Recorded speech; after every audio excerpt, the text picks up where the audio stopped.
और अभी तो कोडी रोड्स अनडिस्प्यूटेड चैंपियन है, मगर इसके बाद कौन बन सकता है न्यू अनडिस्प्यूटेड चैंपियन।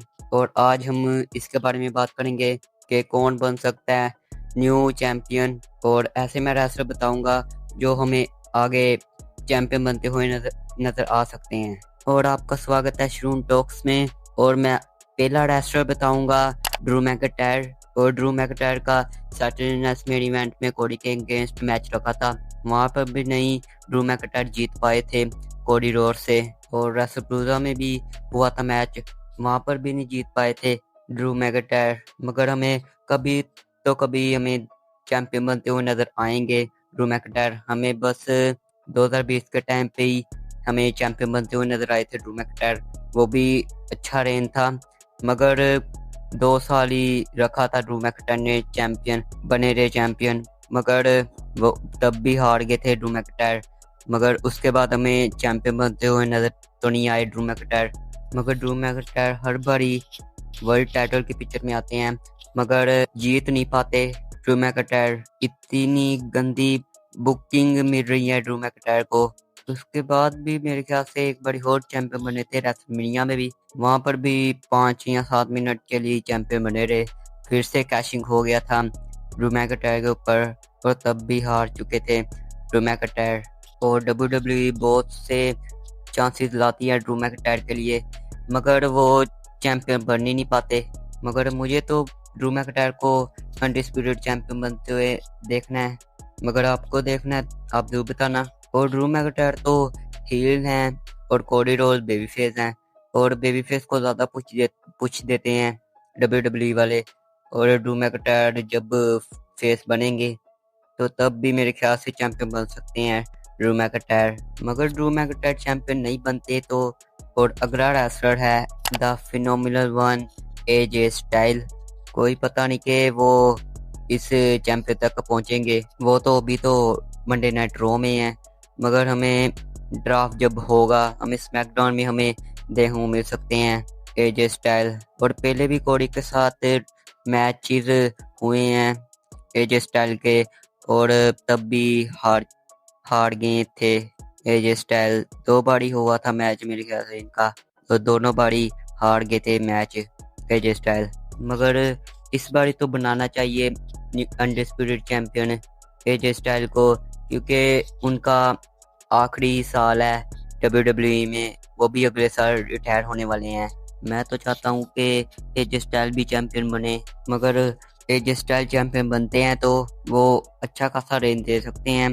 बस इतना भी लंबा ना रेन दें, बस छोटा ही दें रेन, क्योंकि उनका पता नहीं है कि वो कब रिटायर होंगे, या रेसलमेनिया में भी हो सकते हैं, या समर स्लैम तक भी हो सकते हैं, उससे पहले भी हो सकते हैं रिटायर। मगर पॉसिबिलिटी है कि एजे स्टाइल चैंपियन बन सकते हैं। अगर नहीं बनते हैं तो एक रेसलर और है, और अगला नाम है द बीस्ट ब्रॉक रेसलर का। और आपको लग रहा होगा कि ब्रॉक रेसलर बहुत ही दूर हैं अनडिस्प्यूटेड चैंपियनशिप के लिए। कोई पता नहीं चलता, जब मर्जी ब्रॉक रेसलर को अचानक वर्ल्ड चैंपियनशिप के लिए डाल देती हैं WWE, और वो ब्रॉक रेसलर फिर से द पॉल हेमन से ज्वाइन हो चुके हैं। और आपको पता ही है कि पॉल हेमन के साथ जो ज्वाइन हो जाता है उसको तो जरूरी टाइटल मिलती है, मगर पॉल हेमन की जरूरत तो नहीं है, ब्रॉक लेसनर को खुद ही एक चैंपियनशिप का मौका मिल सकता है। अगर वो चैंपियनशिप के लिए आते हैं तो हमें कोडी रोड्स के अगेंस्ट हमें फिर से मैच देखने को मिल सकता है, पुरानी राइवलरी हमें दोबारा से वापसी करते हुए हमें नजर आ सकती है। मगर आप देखना चाहते हो ब्रॉक लेसनर को चैंपियन बनते हुए, आप जरूर बताना। और अगला नाम है the tribal chief Roman Reigns का। वो बहुत ही अदर स्टोरी लाइन में ऐड हैं Bron Breakker and Bronson read के साथ, और फैमिली ड्रामा तो अलग से चल रहा है जे उसो एंड जिमी उसो का। मगर ऐसा तो है था कि Roman Reigns world heavyweight championship के पीछे जाएं, मगर पहले तो शायद थे वर्ल्ड हैवीवेट चैंपियन, मगर अब तो विकेट हो चुकी है वो चैंपियनशिप, अब तो सीएम पंक के पास है। मगर अभी रोमन ना जीते चैंपियन, मगर हमें इस रेसलमेनिया में हमें शायद से कोडी वर्सेस रोमन हमें देखने मिल सकता है। अनडिस्प्यूटेड चैंपियनशिप के लिए और रोमन रेंस उस चैंपियनशिप को जीत लें जो सी रेसलमेनिया 40 में ली थी कोडी रोड्स ने, और फिर से रोमन रेंस ने कोडी रोड्स से ले ली वो अनडिस्प्यूटेड चैंपियनशिप। और कोई पता नहीं कि रेसलमेनिया 43 सऊदी अरेबिया में होने वाला है और शायद से रोमन वर्सेस द रॉक का मैच करवा सकती है WWE। वहाँ पर शायद से असल में मैच होने वाला है, शायद से मैच वहाँ पर होने वाला है। तो और ये भी पॉसिबिलिटी बनती है कि रोमन रेंस का फिर से हमें रेन अच्छा देखने को मिल सकता है। बहुत ही लंबे देर के बाद हमें फिर से रोमन रेंस से टाइटल हाथ हमें नजर आ सकते हैं द रॉक के अगेंस्ट भी। मगर मैं नाम एक रॉक का भी ले सकता हूँ, मगर उनकी कम पॉसिबिलिटी बनती है कि वो चैंपियनशिप जीत सकें। द रॉक तो WWE में कम ही आते हैं, मगर कोडी रोड्स बताते हैं कि द फाइनल बॉस का करैक्टर भी खत्म नहीं हुआ, अभी बहुत कुछ हमें देखना बाकी है। हमें द रॉक टाइटल भी जीतते हुए हमें नजर आ सकते हैं, या वर्ल्ड हैवीवेट चैंपियनशिप हो सकती है, या अनडिस्प्यूटेड चैंपियनशिप हो सकती है, मगर वो तो कोडी रोड्स के पीछे ही आएंगे और हमें न्यू अनडिस्प्यूटेड चैंपियन बनते हुए नजर आ सकते हैं द रॉक।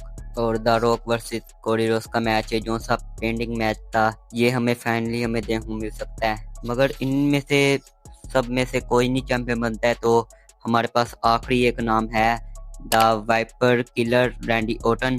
और रैंडी ओटन का बताया जा रहा है कि हमें 2026 तक बहुत ही अच्छा रेन हमें देखने को मिल सकता है, कुछ हमें देखने को मिल सकता है रैंडी ओटन का। तो 2026 में हमें रैंडी ओटन चैंपियन भी बनते हुए नजर आ सकते हैं, क्योंकि सैटरडे नाइट मेन इवेंट के पोस्टर में रैंडी ओटन कोडी रोड्स के बराबर थे और WWE सोच ही होगी कि रैंडी ओटन को नेक्स्ट फेस बनाया जाए WWE का। अगर रेसलमेनिया में होता है तो रैंडी वर्सेस कोडी का मैच अनडिस्प्यूटेड चैंपियनशिप के लिए अगले साल में हमें कोडी एंड ओटन की स्टोरी लाइन हमें देखने को मिल सकती है रेसलमेनिया 42 के लिए, और हमें वो मैच देखने को मिल सकता है जो बहुत ही देर से पेंडिंग में पड़ा हुआ है। और कोडी रोड्स और रैंडी ओटन बहुत ही देर हमें देखने को मिल उस टाइटल को घूरते रहते थे, और बहुत ही देर के बाद हमें फाइनली हमें देखने को मिल सकता है Cody Rhodes versus Randy Orton का मैच फ्रॉम अनडिस्प्यूटेड चैंपियनशिप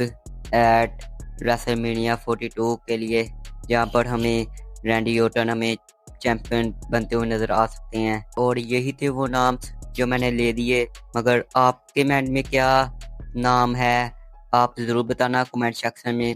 और यही थी वीडियो, आपको अच्छी लगी वीडियो को लाइक करें एंड सब्सक्राइब करें। तो मिलते हैं वीडियो के साथ। Thanks for watching, bye bye.